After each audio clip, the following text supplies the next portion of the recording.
Hi! Welcome to another video. So, I'm posting my first review ever. Well, that isn't strictly true. I had a few reviews posted to a WordPress back in the day, and I technically made reviews for YouTube on this channel.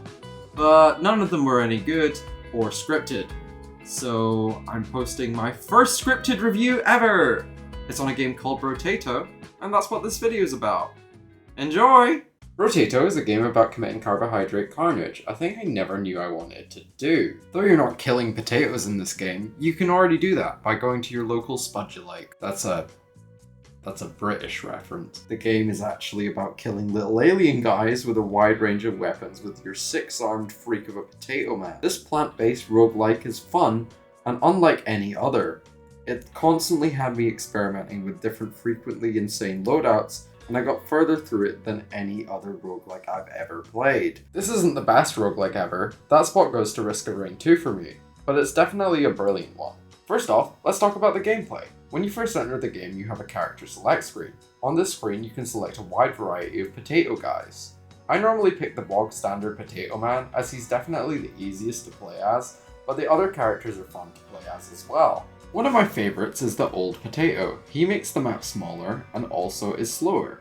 He is definitely more difficult to play as, but the way he plays adds certain benefits and certain downsides. You also get his mountain walking stick, which is also another cool thing about the characters in the game. Some have special weapons that only they can use, and also have certain weapons they can spawn with or not. This goes for all the characters in Brotato. They all have their buffs and debuffs, and some have such extreme debuffs that they lead to the game having a hard mode for players who are looking for a more challenging experience. But don't you worry, my fellow casuals, there are accessibility options for us, let's say, less skilled gamers. One option you can select in the settings is a retry failed waves option. I personally don't select this at all, as I feel it ruins the arcade feel of the game, but it's there if you need it, and it's a neat addition. Let's get to the meat and potatoes, or just potatoes, the gameplay loop. In the first wave, you begin with only one weapon, and no items in your inventory. The first few waves are not a challenge, and you grow your arsenal fairly quickly by using the game's green currency that you earn by killing enemies to get items and weapons. The items range from turrets that do the shooting for you to Uncle Roger approved fried rice. The sheer number of cookie items you can unlock is baffling, and that also goes for the weapons. You could go for a build that's all pistols if you're boring, but the game encourages you to experiment with all the weapons on offer. These weapons range from shotguns, miniguns, and even magic wands.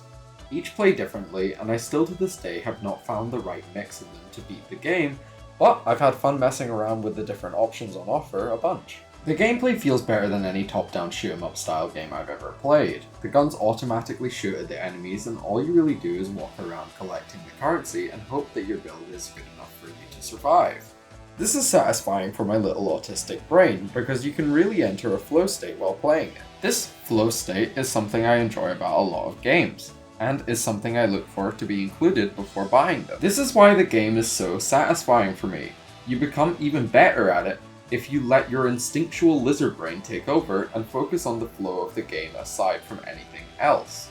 The only issue with this flow state is avoiding enemies can be difficult, especially in later waves, and you have to lock in more when you get to those sections. But that doesn't detract from how good it feels to play the game, and honestly, I just love the gameplay loop. Before I get to rating the game out of 10, let's talk about one other thing: the graphics. This game has an art style that I really vibe with. Like Super Fancy Pants Adventure, it really looks like a Flash game.